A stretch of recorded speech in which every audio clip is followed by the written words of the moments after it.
নমস্কার, কেমন আছেন সবাই? ভিলেজ লাইফের নতুন পর্বে সবাইকে স্বাগত। কাশফুল ফুটে গেছে, আমরা বুঝে গেছি মা চলে আসবেন।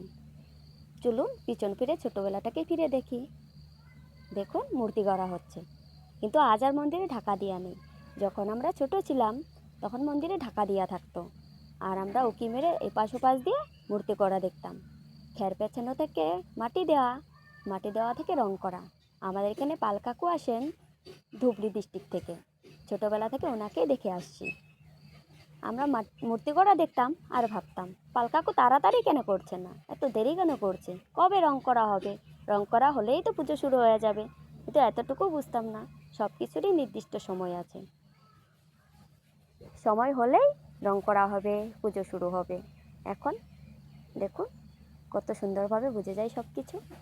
তার মানে কি বড় হয়ে গেছি, তাই না? বুঝতেই পারলাম না কবে হঠাৎ করে বড় হয়ে গেলাম, কবে এত দায়িত্বর বোঝা মাথার উপর পড়ে গেল। তাই মাকে বলছি, মা আমাকে যাওয়ার সময় তোমার 10টা হাত দিয়ে যাইও, আর 10টা হাত দিতে না পারলেও 10 হাতে থপ্পি দিও, 2 হাতে আর আমার কুলোচ্ছে না। এই দেখুন আমাদের এখানকার মূর্তি করা যা সুন্দর হয় সেটি আর বলার নেই। আমাদের পাল কাকুর হাতের কাজ খুব সুন্দর। একটা কথা ভেবে দেখুন, মা দুর্গা অসুরের সাথে লড়াই করেন, সবাই কত বাবা দেন, মা দুর্গাকে দেবী রূপে পুজো করা হন। কিন্তু দেখুন গ্রামের বাড়িতে যদি একটি মেয়ে কোনো অন্যায়ের প্রতিবাদ করা হয় তাহলে আর রক্ষা নেই।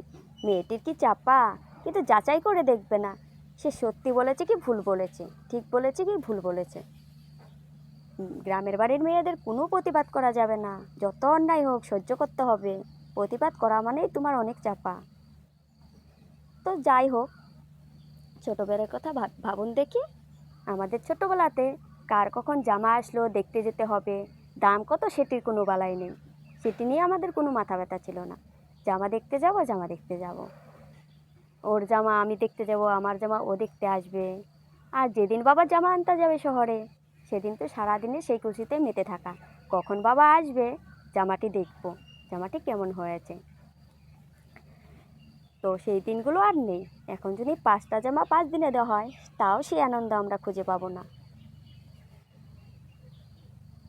তারপর সবাই কমেন্ট করে জানাবেন কার কার পুরোর জামা হয়ে গেছে। এই ঘরটি সাজানো হয়েছে আগে আগে, তার কারণ এখানে কমিটির লোকেরা বসে চাঁদা তোলার জন্য।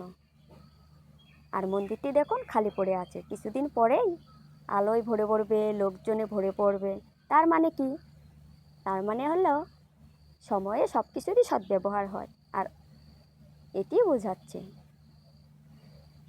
তো দেখুন আমাদের এটি নাটমণ্ডপ,